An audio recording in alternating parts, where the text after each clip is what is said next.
யார் ஆட்டா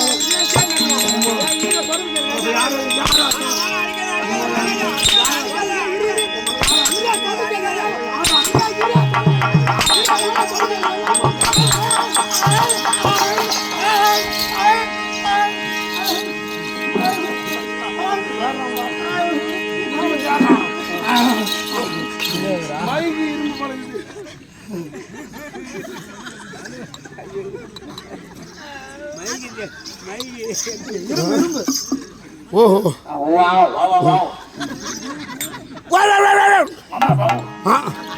ஐயோ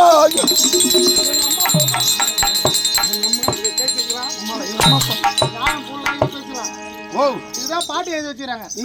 ஆத்துக்குள்ள தண்ணி இருக்கு பக்கத்து வீட்டுல பொண்ணு இருக்கு. ஆத்துக்குள்ள தண்ணி இருக்கு பக்கத்து வீட்டுல பொண்ணு இருக்கு. ஏரிக்குள்ள தண்ணி இருக்கு எட்ட வீட்டுல பொண்ணு இருக்கு. வாழைப்பழ தோப்பு இருக்கு காட்டு இருக்கு. வாழைப்பழ தோல் யாரு பாருங்க வாழைப்பழ தோல் வாழைப்பழ தோல் வாழைப்பழ தோல் யார்